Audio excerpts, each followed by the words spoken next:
Assalamualaikum warahmatullahi wabarakatuh. Yang terhormat selaku dosen pengampu Bapak Asep Rudi Casmana SPD MA pada mata kuliah Pendidikan Pancasila. Perkenalkan, nama saya Sakina Andia Jinan dengan NIM 11056-261 dari Program Studi Pendidikan Guru, Pendidikan Anak Usia Dini, Fakultas Ilmu Pendidikan, Universitas Negeri Jakarta. Pada kesempatan kali ini, saya akan menyampaikan terkait arus sejarah Pancasila dari urgensi Pancasila.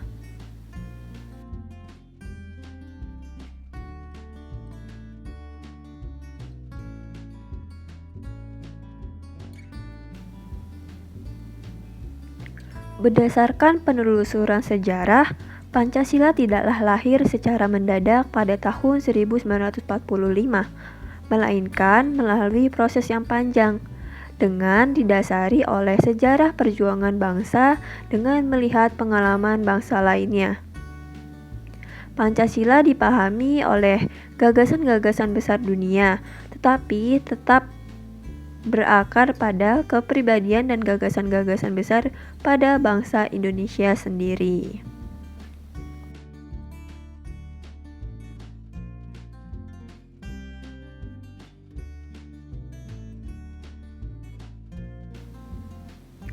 Selanjutnya, proses sejarah konseptualisasi Pancasila melintasi rangkaian perjalanan yang panjang, setidaknya dimulai sejak awal 1900-an, dalam bentuk rintisan-rintisan gagasan untuk mencari sintesis antar ideologi dan gerakan seiring dengan proses penemuan Indonesia sebagai kode kebangsaan bersama.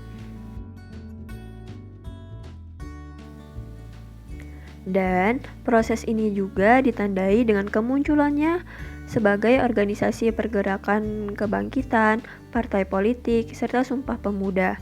Perumusan konseptualisasi Pancasila dimulai pada masa persidangan pertama pada Badan Penyelidik Usaha-Usaha Persiapan Kemerdekaan Indonesia atau BPUPKI pada tanggal 29 Mei sampai 1 Juni 1945.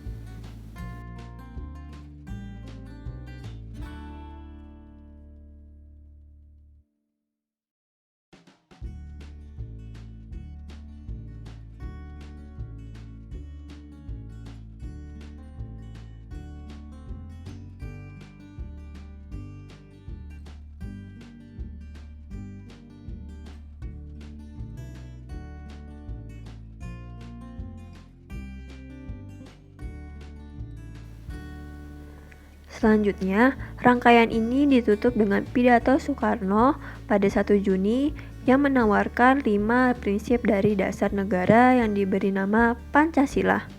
Rumusan Soekarno tentang Pancasila kemudian digodok melalui Panitia 8 yang dibentuk oleh Ketua Sidang BPUPKI, lalu dibentuk Panitia 9 yang menyempurnakan rumusan Pancasila dari pidato Soekarno ke dalam rumusan versi Piagam Jakarta pada 22 Juni 1945. Dan pada fase pengesahan ini dilakukan pada tanggal 18 Agustus 1945 oleh PPKI yang menghasilkan rumusan final Pancasila yang mengikat secara konstitusional dalam kehidupan bernegara.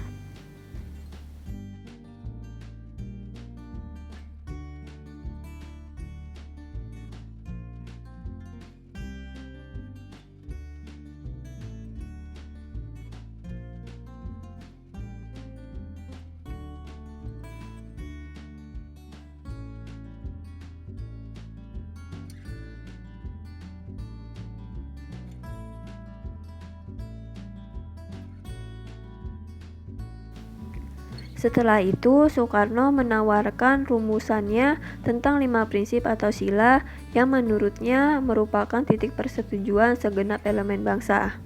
Rumusan kelima prinsip tersebut sebagai berikut. Yang pertama, kebangsaan Indonesia. Yang kedua, internasionalisme atau perikemanusiaan. Yang ketiga, mufakat atau demokrasi. Yang keempat, kesejahteraan sosial. Yang terakhir, ketuhanan yang berkebudayaan.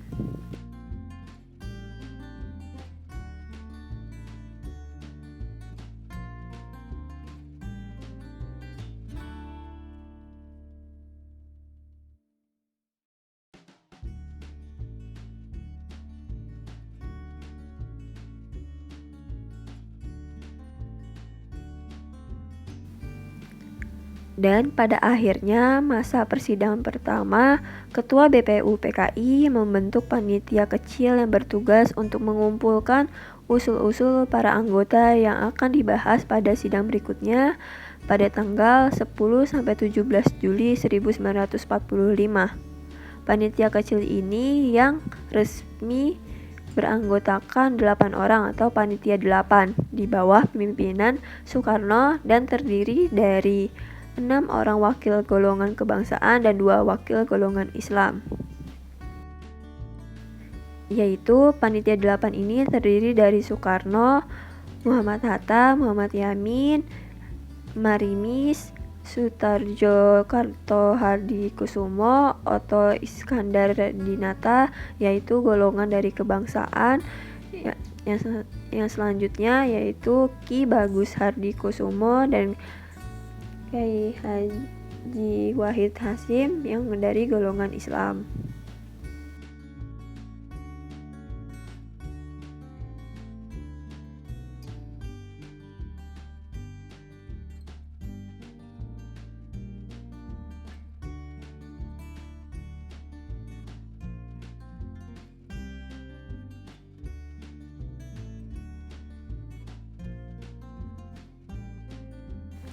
Selanjutnya, dalam kapasitasnya sebagai ketua panitia kecil di masa reses, Soekarno memanfaatkan masa persidangan Chua Sai-in ke-8 pada tanggal 18-21 Juli 1945 di Jakarta untuk mengadakan pertemuan yang terkait dengan tugas panitia kecil.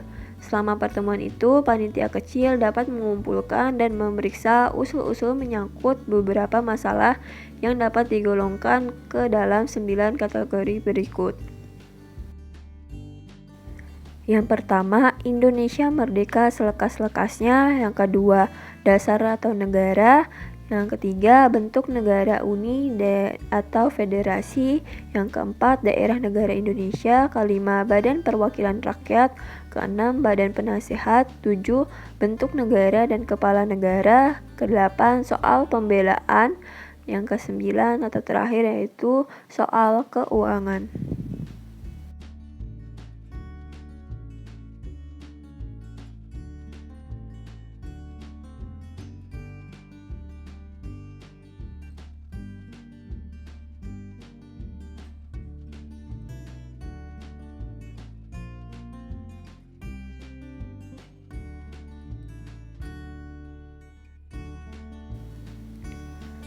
Selanjutnya, konsep rancangan pembukaan ini disetujui pada tanggal 22 Juni 1945 oleh Soekarno. Rancangan pembukaan Undang-Undang Dasar ini diberi nama Muqaddimah oleh Muhammad Yamin, dinamakan Piagam Jakarta, dan oleh Sukiman Wirjo Sanjojo disebut Gentleman's Agreement. Rumusan dari rancangan pembukaan Undang-Undang Dasar atau Piagam Jakarta.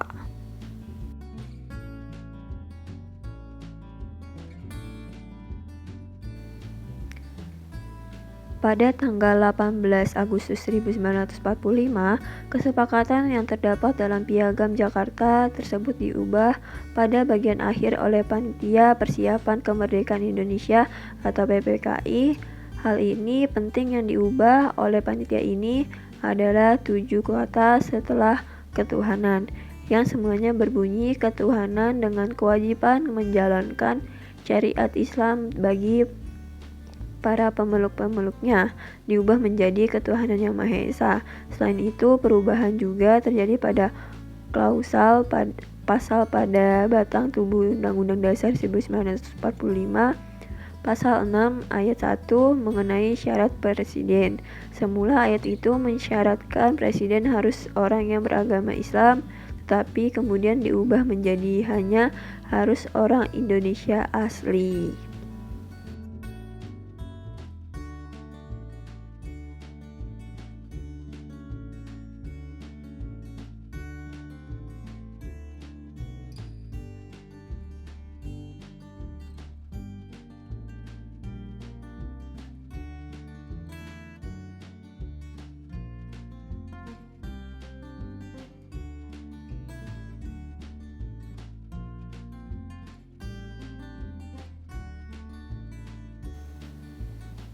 Undang-Undang Dasar Negara Republik Indonesia tahun 1945 yang disahkan pada 18 Agustus 1945 dimuat dalam Berita Republik Indonesia nomor 7 tahun 1948. 5 dasar negara terdapat di dalam pembukaan alinea keempat, tetapi nama Pancasila tidak terdapat secara eksplisit.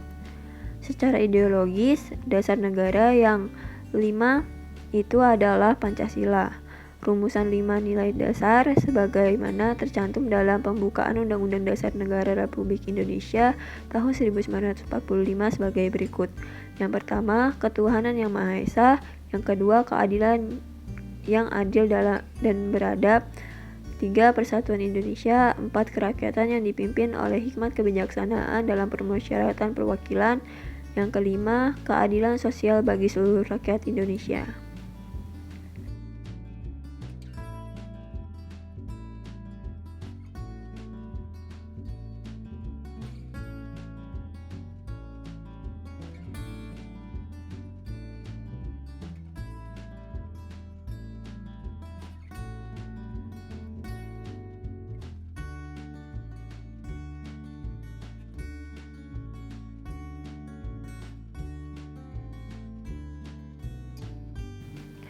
Selanjutnya, representasi sosial tentang Pancasila. Yang dimaksud adalah kerangka acuan nilai bernegara dan berbangsa yang menjadi identitas bangsa Indonesia. Hamdi menjelaskan bahwa jika Pancasila menjadi acuan, maka implementasi nilai-nilai Pancasila akan lebih mudah terlihat dalam praktek bernegara. Misalnya, saat pengambilan kebijakan-kebijakan politik. Selanjutnya, Hamdi menjelaskan bahwa terlihat Pancasila bisa memberikan solusi di tengah adanya beragam ideologi seperti sosialis dan liberal, serta di tengah usaha politik identitas oleh agama, etnik, dan kepentingan.